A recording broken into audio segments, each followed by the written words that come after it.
AITA for leaving after my fiancée chose her ex over me and ending all financial support? I'm Nathan, 37, and until recently, Ava and I were the couple everyone assumed would be married by next spring. We had been together a little over 6 years and engaged for 8 months. Our place looked like what you would expect from two people halfway between dating and marriage. Duplicate coffee mugs, a half-packed box of wedding sample cards, unopened gifts from our engagement party, and a kitchen drawer full of receipts I kept promising to organize. Ava was 35, and I loved her. That matters, because people tend to flatten a relationship after it ends. They look at the worst thing someone did and assume every day before that must have been miserable. It wasn't. For a long time, Ava was warm, funny, and easy to be around. She could turn a grocery run into an hour of stupid jokes. She remembered how I took my coffee, left little notes in my lunch bag, and made our home feel alive in a way I had never experienced before. When my sister Brooke went through a rough breakup, Ava checked on her for weeks without being asked. When one of our friends lost a parent, Ava organized meals and handled the kind of details most people avoid. Compassion was one of the things I admired about her. It was also the excuse she eventually used for everything. Cole first started appearing in our relationship as a name on her phone. He was Ava's ex from years before me. She had always described their breakup as mutual and mature. According to her, they had realized they worked better as friends. I did not love that they kept in touch, but I did not think every past relationship had to end in hatred either. At first, their contact seemed occasional. A birthday message, a comment on a photo, a text when someone they both knew got engaged. Then one night, around midnight, Ava's phone buzzed 3 times on the nightstand. She rolled over, checked it, and sat up. "What happened?" I asked. "Cole's having a rough night." I looked at the clock. "Does he need an ambulance?" She gave me a tired look. "No, he's just dealing with some stuff." "What stuff?" "He's overwhelmed, Nathan. I'm not going to interrogate him and then report it back to you." She spent 20 minutes texting him while I lay beside her staring at the ceiling.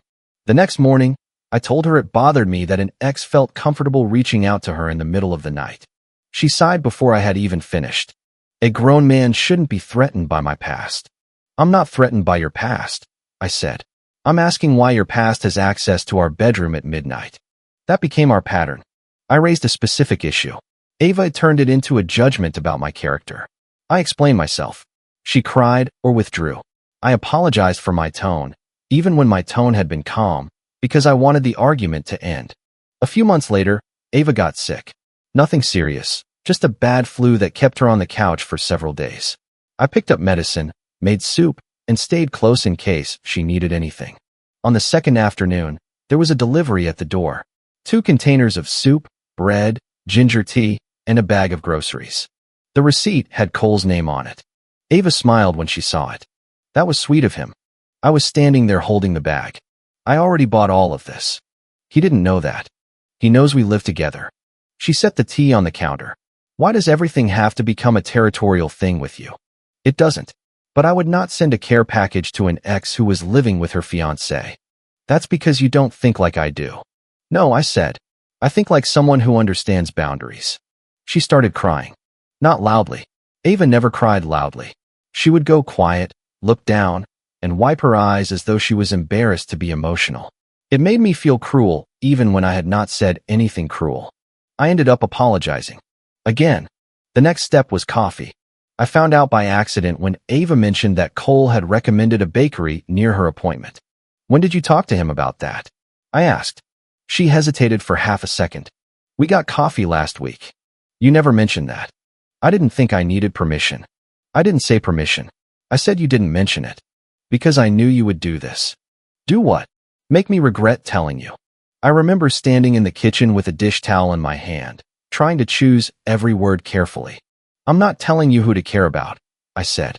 "I'm telling you what I won't live with." Late-night emotional calls, gifts, and private meetups with an ex are not normal to me.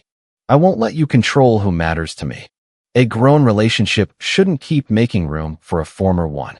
She stared at me for a long moment and said, "You really need to work on your insecurity before we get married." That sentence followed me for months. Whenever Cole crossed another line, my insecurity was the problem.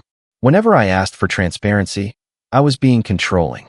Whenever I reminded Ava that we were building a life together, she accused me of treating commitment like ownership. I wish I could say I saw it clearly then. I didn't. I thought patience would earn respect. I thought if I stayed calm enough, explained myself well enough, and never gave her a reason to call me unreasonable, she would eventually meet me halfway. Instead, I taught her that every boundary I set could be negotiated until I apologized for having it. The social part started quietly. At a dinner with friends, Ava made a joke about how I liked everything organized. "Nathan loves schedules," she said, squeezing my arm. "People, bills, emotions. Everything needs approval." A few people laughed. I did too, because that is what you do when you do not want to make a scene. Later, in the car, I asked, "Was that supposed to be funny?" "It was a joke. It sounded like you were calling me controlling." "You're overthinking it. I'm telling you how it felt. And I'm telling you it was harmless. Don't prove my point." A week after that, our mutual friend Layla called me. "Is everything okay with you and Ava?" she asked. "As far as I know." "What?" There was a pause. "She said you've been intense lately." "Intense how?" "I don't know. Protective. Maybe a little possessive." I felt something cold settle in my stomach. "Did she mention Cole?" Another pause. "She said you were having trouble accepting that they're friends." I could have corrected the story right then. I could have told Layla about the midnight texts, the coffee, and the way Ava kept changing the rules. Instead, I defended Ava. "We're working through it," I said. "It's not as dramatic as it sounds." That was another mistake. Ava was already building a version of me in other people's minds, and I was helping her by staying quiet. A month before everything ended, I asked her directly whether she still had feelings for Cole. She looked offended. "Do you hear yourself?" "Yes." "You're asking your fiancée if she wants her ex."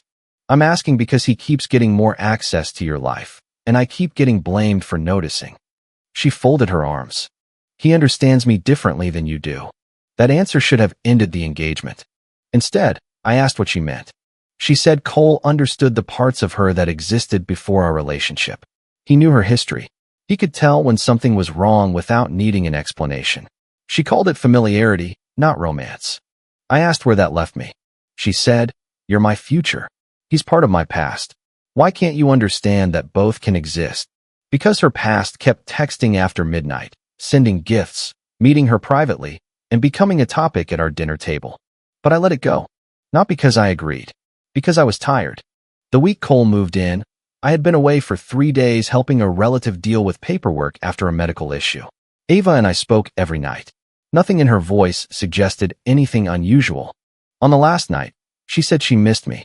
"Come home early if you can," she said. I did. I got back a little after 4 in the afternoon. The first thing I saw was a pair of men's shoes beside mine. They were not tossed near the door like a guest had kicked them off. They were lined up neatly against the wall. Next to them was a pair of work boots. A gray jacket I had never seen was hanging over the back of a dining chair. There were 2 coffee cups on the kitchen counter. One had Ava's lipstick on the rim. The other had steam coming off it. The apartment was strangely quiet. Then I heard a cabinet close in the bathroom. I walked down the hall and saw a dark toiletry bag open on the counter beside my razor. A toothbrush stood in the cup next to mine. When I returned to the living room, Ava was standing near the couch. Cole was behind her. I had met him 2 times before at group events. He was the kind of man who used politeness as camouflage. Soft voice, careful smile, hands always visible. He looked like someone who wanted credit for being harmless. 2 cardboard boxes sat near the wall. Cole was written across both in black marker. I looked at Ava. "Why are his shoes here?" "Because he needed somewhere safe." I glanced at Cole, then back at her. "Why are his boxes here?" "He's staying for a few days." "You didn't ask me." "I knew you'd make it about your ego." I put my bag down slowly. "This is my home too." "No one said it wasn't." "You moved your ex into our home while I was away." Cole shifted his weight. "I don't want to cause problems." "Then stop standing in the middle of one." Ava's face changed immediately. "There. That attitude." "What attitude?" "You're being hostile." I asked why another man's toothbrush is beside mine. "He's going through something serious." "What?" "That's private." "He's private, but my home is available?" "You hear yourself, right?" she said. "You're turning a humanitarian situation into a competition." I looked at Cole. "Did you know she hadn't asked me?" He glanced at Ava before answering. "She said you two had discussed helping me." Ava cut in. I said Nathan knew you were struggling. That isn't what he said. She ignored me. Cole lifted both hands slightly. I can leave if this is going to be a thing. I pointed toward the boxes. It became a thing before I walked in. Ava stepped closer to me. Her voice softened, but her eyes did not. This is exactly why I didn't tell you beforehand. You always react from fear. I haven't raised my voice. You don't have to yell to make people feel unsafe. That word stopped me. Unsafe. I had asked questions. I had not blocked a door, threatened anyone, touched anyone, or raised my voice. Yet she was already describing my calm objection as something dangerous. Then she said, I already warned people this might happen. I stared at her. This? Your reaction. Me asking why your ex is moving in. You've been getting more intense for months. Cole looked at the floor. That was when I realized the conversation felt rehearsed. Ava did not look like someone who had made a desperate choice and hoped I would understand. She looked prepared. She had an answer for every question before I asked it. She had already told other people I might react badly. Cole had boxes, toiletries, and multiple pairs of shoes. This was not a favor that had happened that morning. It had been arranged. Ava crossed her arms. If you can't be mature about this, maybe you shouldn't come back tonight. For several seconds, nobody spoke. I looked at the home we had built. Our engagement photo was on the shelf behind her. Wedding invitation samples were stacked on the side table. Cole's jacket was hanging over the chair I used every morning. Something in me went quiet. You don't get to move another man into my life and call my reaction insecurity, I said. Ava gave a small, disappointed shake of her head, like a therapist who had just watched a difficult patient refuse treatment. Prove you trust me, or don't come back tonight. I nodded once. Then I picked up my keys. I took my overnight bag, my work documents, and a locked file box from the closet. I did not take furniture. I did not touch Cole's belongings. I did not ask Ava to give me the ring. I did not slam the door. As I stepped into the hallway, Cole said, Man, I'm sorry. I looked back at him. No, you aren't. Then I left. I sat in my car for almost 10 minutes without starting it. My hands were shaking, but I was not confused anymore. Ava wanted a reaction. Maybe not violence, but anger. A slammed door. A threat. A cruel message she could screenshot. Something she could hold up as proof that she had been right about me. I called Owen. He had been my closest friend for more than 15 years and had never liked the way Ava handled conflict. He also knew I had a bad habit of over-explaining until I accepted blame just to end an argument. He answered on the second ring. What happened? I told him. He was quiet for a moment, then asked, Did you yell? No. Threaten either of them? No. Touch his stuff? No. Good. Keep it that way. I want to send her something. Don't. I need to tell her. No. You need to stop giving her quotes she can use. Give her paperwork she can't edit. That sentence probably saved me from making the night worse. I stayed with Owen. Ava called 4 times and sent 13 messages. The first few were soft. You're overreacting. Please come back so we can talk. Cole feels terrible. Then they turned sharper. You embarrassed me in my own home. You proved exactly what I told everyone. If you walk away tonight, don't expect me to chase you. The final message came close to midnight. I hope punishing me was worth it. I did not answer. The next morning, I sent one text. I will come by at 10 to collect personal documents, medication, clothing, and items that are clearly mine. I will not remove shared property. Please confirm whether you or Cole will be there. Ava replied almost immediately. I have plans. Cole is leaving later. Take what you need, but don't be dramatic. I asked Owen to wait in the parking lot. I did not expect violence, but I wanted someone to know exactly where I was and when I went inside. The place was empty when I arrived. Cole's boots were still by the door. His toiletries were still in the bathroom. One of his boxes had been opened, and folded shirts were visible inside. This was not a man sleeping on a couch for one bad night. I took photos of the boxes in the living room and the belongings in the bathroom, not because I planned to post them, but because Ava had already told people I was reacting to an innocent act of kindness. I wanted a record of what the situation actually looked like. I gathered my passport, insurance documents, tax papers, medication, laptop charger, several days of clothes, and the envelope containing the engagement ring receipt. On the kitchen counter sat the old laptop Ava and I both used for household things. We kept vendor emails, the shared calendar, utility confirmations, and wedding planning documents on it. The screen was awake on the shared calendar page. As I reached for a folder beside it, a message notification appeared in the corner. Cole, did he take the bait yet? I froze. The notification stayed on the screen. Beneath the newest message was a preview of Ava's earlier response. Not yet. Once he blows up, nobody will blame me. I did not open the conversation. I did not click through her messages. I took one photo of the screen exactly as it appeared. Then I noticed the email tab beside the calendar. The shared household inbox was open, and near the top was a delivery confirmation with the subject line, "Moving boxes delivered." The date was 2 days before I returned. I took a photo of that screen too. For months, I had been trying to decide whether Ava was careless, confused, overly attached to her past, or simply unwilling to understand my boundaries. The message answered the question. She had planned the situation as a trap. She had told Cole to move his things in. She had warned friends that I was controlling. She had expected me to explode.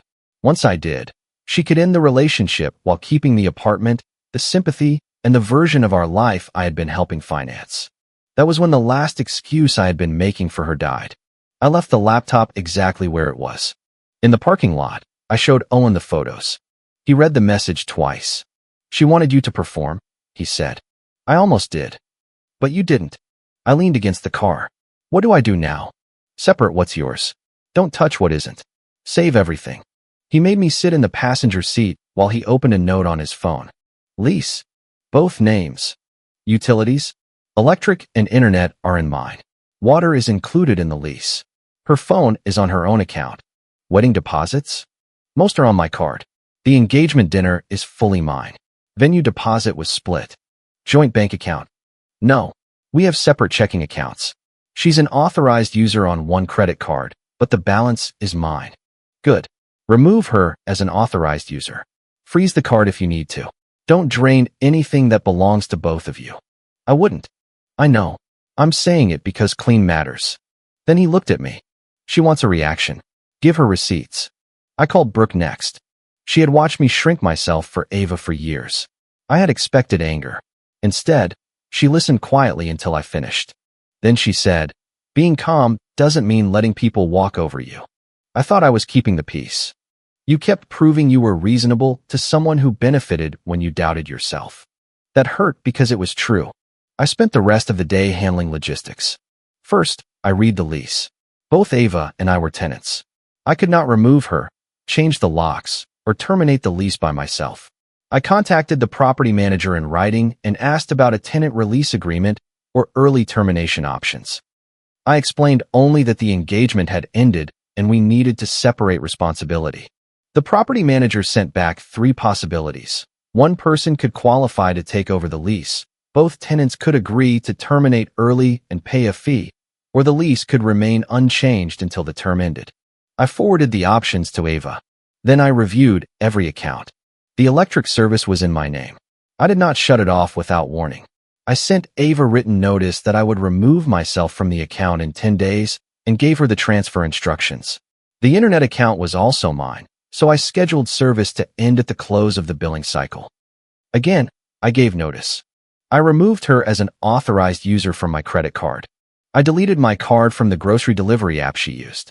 I canceled the gym membership add-on I had been paying for her. I stopped the automatic weekly transfer I had been making toward her personal expenses while she caught up. I did not touch her money. I did not cancel insurance she legally depended on. I did not interfere with the rent payment due under the lease. I separated only what belonged to me or what I had been paying voluntarily because we were building a future together. The engagement dinner reservation had required a large deposit on my card. It was still inside the cancellation window. I called the restaurant, confirmed the contract, and canceled it. The refund would be partial, but I preferred losing a cancellation fee to paying for a celebration of a relationship Ava had already replaced. I downloaded the cancellation receipt. The wedding photographer deposit had been split. I did not cancel it unilaterally. I emailed the photographer, copied Ava, and asked what options were available for dividing or releasing the contract. I saved the engagement ring receipt in a separate folder. I did not demand the ring that day. I wanted documentation, not another argument. Then I wrote one message to Ava.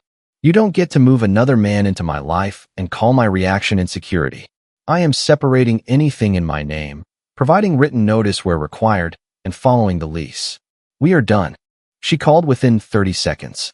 I let it go to voicemail. Nathan, what does that even mean? You don't get to make financial threats because you're jealous. Call me back. 10 minutes later, she called again. You need to stop. This is abusive. You're trying to scare me because you couldn't control me. Then came a text. Rent is due next week. You still owe your share. I replied only to that. I will meet all obligations required under the lease until we sign a release or termination agreement. Optional expenses and services solely in my name are ending with written notice. Her next message was a Venmo request for $280. The note said groceries and household items. I declined it. She sent another for $190. Emergency expenses. I declined that too. Then she called again. You left me with bills. I answered this time because I wanted one point to be clear. I did not leave you with my legal obligations. I stopped paying for your personal expenses. You're punishing me.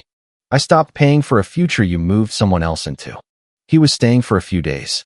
His boxes were delivered before I got home. Silence. Then she said, You went through my computer. No. Your shared laptop was open on the shared calendar. A message appeared on the screen. What message? I did not answer. Her breathing changed. What did you see? I'm communicating about the lease and property from now on. Put anything else in writing. Nathan.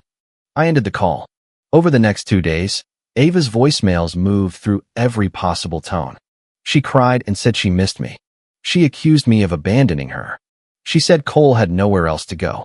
She said he was already looking for another place. She said I had humiliated her by canceling the engagement dinner. She said her mother had already bought a dress. She said I was throwing away 6 years over one compassionate decision. Then she left a voicemail that mattered. I told people I was scared you'd do this, and now you're proving me right. You're using money to hurt me because I wouldn't let you control who I help. I saved it. That afternoon, Layla texted me. Ava is devastated. I don't want to take sides, but canceling everything feels extreme. Can you please handle this privately like an adult? I stared at the message for a long time. A month earlier, I might have written 5 paragraphs explaining myself. Instead, I replied, I am handling the lease and finances privately and in writing. Ava chose to discuss it with you. I am not asking you to take sides. Layla answered. She says you abandoned her with no warning. I typed a response, deleted it, and put my phone down. That evening, Owen came home with takeout and found me sitting at his table with printed account statements, lease documents, screenshots, and receipts spread in front of me. You look like you're preparing for trial, he said. I'm preparing for the next version of her story. He placed the food between us. Good. Eat first. That small, ordinary moment nearly broke me more than the confrontation had. For 6 years, Ava and I had eaten together most nights. Even during bad periods, there had been a rhythm to our life. One of us cooked. The other cleaned. We complained about errands, watched something forgettable, and went to bed. Ending a relationship is not only losing the person. It is losing the structure around the person. I missed her. I also knew I could not go back. Both things were true. The next morning, the property manager confirmed that Ava had asked whether she could assume the lease alone. She did not qualify based on her income without a co-signer. Ava called me after getting the same answer. This is why I need time, she said. You can't just disappear. I haven't disappeared. I'm following the lease. Then keep paying the other things until we sort it out. No. You paid them before. We were engaged before. Her voice softened. Can we please not make permanent decisions while we're angry? I'm not angry. That's worse. You sound cold. I'm clear. Cole is leaving. That doesn't change what you did. He needed help. You planned it as a test. She was silent. Then she said, You don't understand the context. Was the message fake? What message? Did he take the bait yet? Another silence. When she finally spoke, her voice was sharper. You had no right to photograph that. You had no right to stage my reaction. It was a joke. Then explain the punchline. She hung up. A few days later, Ava sent an invitation to a small dinner at Layla's place. She did not call it an intervention, but that was clearly what it was. Layla wrote that several mutual friends and 2 relatives were concerned, and everyone wanted a calm conversation. My first instinct was to refuse. Owen told me that refusing was reasonable. Brooke told me the same. Then Ava's cousin sent me a message saying, "A real man doesn't leave a woman financially stranded because she helped a friend." Another friend wrote, "I'm disappointed in how you handled this." Ava was not trying to resolve the relationship. She was trying to cement the story before the facts could catch up. I agreed to attend on one condition. The conversation would happen once, in person, without yelling, and after that, all lease matters would remain in writing. Layla agreed.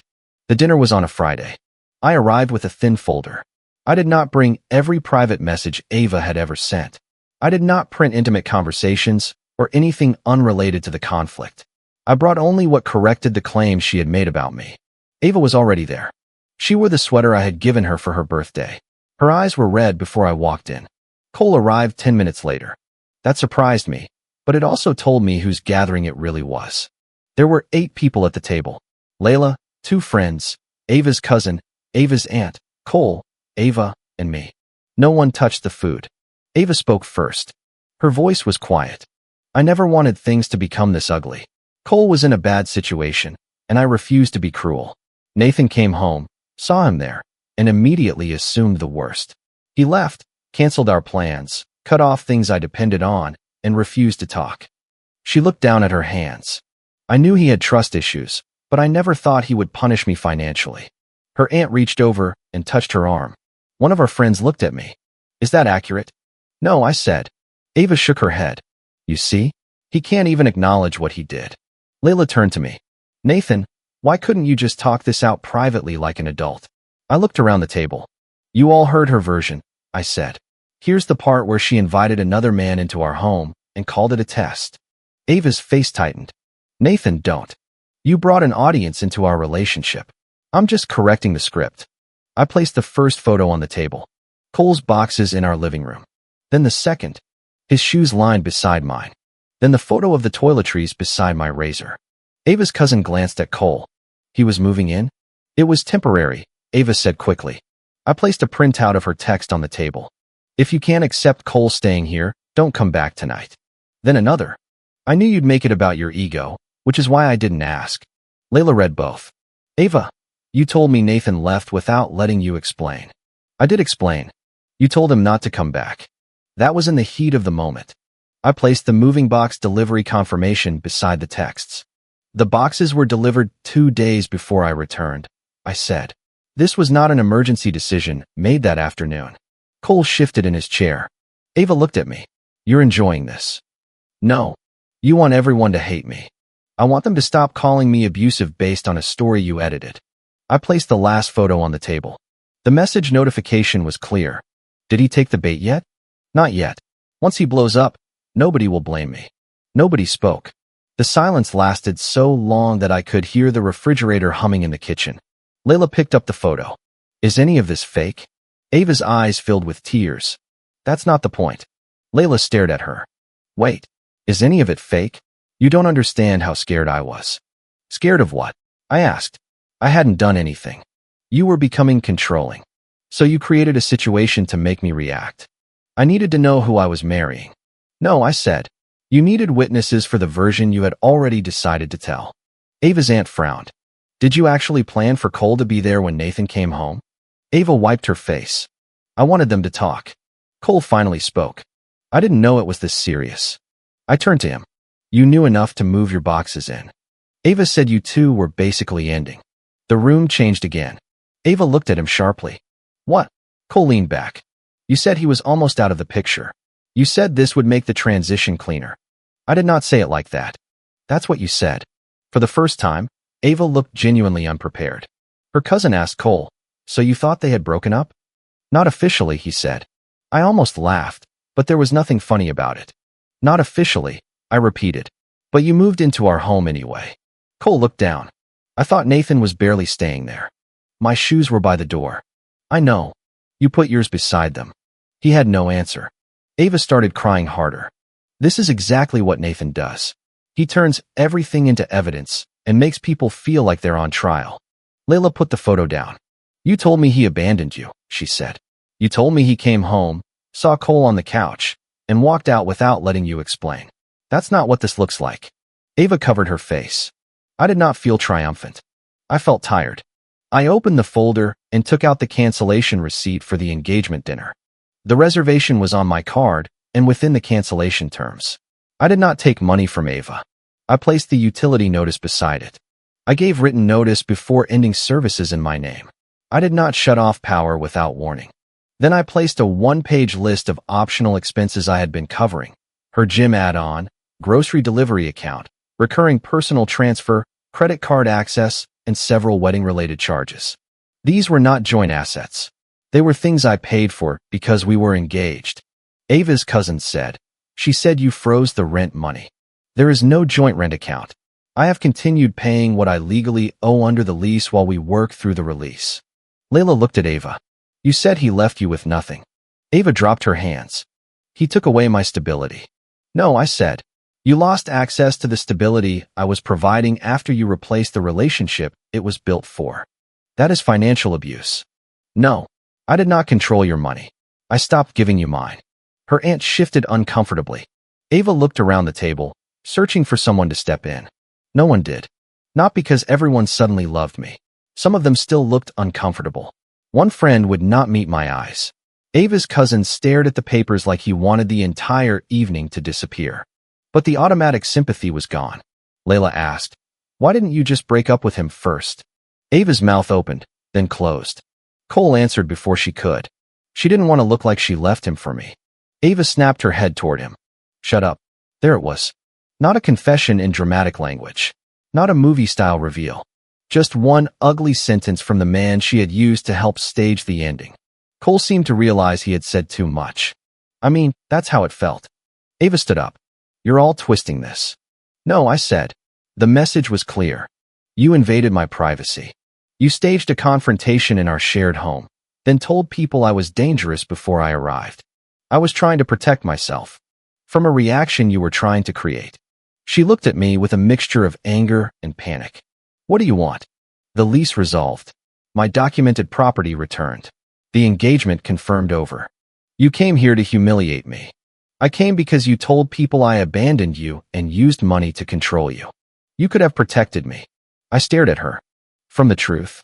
She flinched. I stood and gathered the documents, leaving only copies of the lease options and account notices. Then I looked at Cole. He still had not touched his food. I'm not competing for a woman who needed me to pay for the stage while another man auditioned for my role. Ava made a choking sound. I turned toward the others. "I'm not asking anyone to choose me. I'm asking you to stop contacting me with accusations based on information you didn't verify." Layla nodded slowly.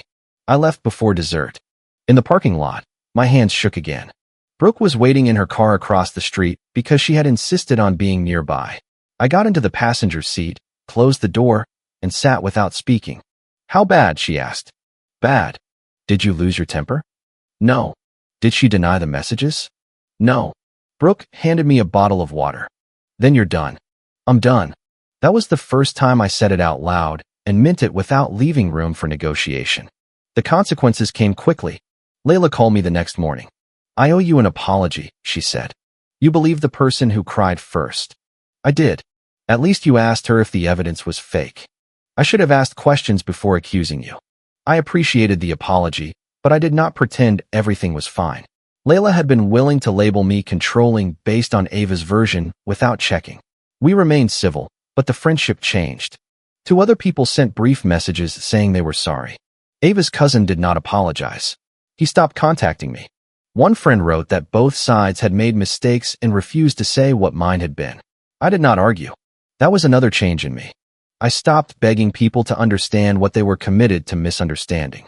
Cole lasted less than a week after the dinner. I know because Ava left 3 voicemails about it. In the first, she said Cole was giving her space. In the second, she said he had moved most of his boxes out because the situation had become toxic. In the third, she said he had abandoned her too. Later, I learned through the property manager that Ava had asked Cole to co-sign or contribute enough to help her qualify for the lease. He refused. According to a message Ava sent me, he said he had never agreed to become part of a financial war. That was almost impressive coming from a man who had moved his toothbrush beside mine. The romantic excitement apparently faded once rent, utilities, and moving costs entered the conversation. Cole collected the rest of his belongings on a Tuesday morning and returned the parking pass Ava had arranged for him. He sent me one message. "I'm sorry for my part in this. Ava told me you were basically done." I replied, "You knew we weren't done. Don't contact me again." He did not. Ava's messages continued. Some mornings, she begged me to reconsider. By afternoon, she accused me of destroying her life. At night, she sent old photos and wrote, "Was none of this real to you?" I did not answer emotional messages. I responded only to the lease, keys, documented property, and account transitions. The property manager eventually approved an early termination agreement if both of us paid a fee. Ava resisted because she wanted me to keep my name on the lease until she figured something out. I refused. I did not threaten her. I did not rush her beyond the contract. I simply would not remain financially tied to a home where she had installed her ex as a test. After several days, she signed. I paid my contractual share of the termination fee directly to the property manager. Ava paid hers after borrowing money from a relative. We arranged a final property exchange with written lists. I returned items that were clearly hers: family photographs, a box of books, kitchen equipment she had owned before we lived together, and several unopened gifts addressed to her. She returned my spare key, documents, a watch from my grandfather, and the parking tag issued in my name. The engagement ring came back in a small padded envelope. There was no note. I photographed the contents, saved the receipt, and placed the ring in a safe deposit box until I decided what to do with it. A week later, I submitted a mail forwarding notice and changed my address on every account I could remember. The first night in my own place was strange. I had a mattress, 2 lamps, a folding table, and exactly 1 coffee mug. No wedding samples. No drawer of shared receipts. No phone buzzing beside me at midnight. I expected relief to feel dramatic. It did not. It felt quiet. For a while, I replayed every earlier moment with Ava and wondered where I should have drawn the line. The midnight texts? The soup? The secret coffee? The public jokes? The moment she said Cole understood her differently? The truth is, the exact moment mattered less than the pattern. I had spent years trying to prove that my boundaries were not jealousy, my questions were not control, and my discomfort was not abuse. Ava had learned that if she used the right words, trust, maturity, safety, she could make any objection sound like a defect in me. My mistake was not loving her. My mistake was believing patience could force honesty out of someone who preferred leverage. About a month after we separated, Ava left one final voicemail. Her voice was flat. "You made me look terrible." I listened twice, not because I enjoyed it, but because the wording said everything. Not, "I hurt you." Not, "I lied." Not, "I'm sorry. You made me look terrible." I sent one final reply. "You told everyone I left you with nothing. The truth is, I left you with exactly what you chose." Then I blocked her number after confirming that all legal and property matters were closed. I did not lock her out of my life. She moved someone else in, and I finally stopped paying rent on the illusion. If you like the stories, don't forget to leave a comment and support the channel by subscribing. See you in the upcoming stories.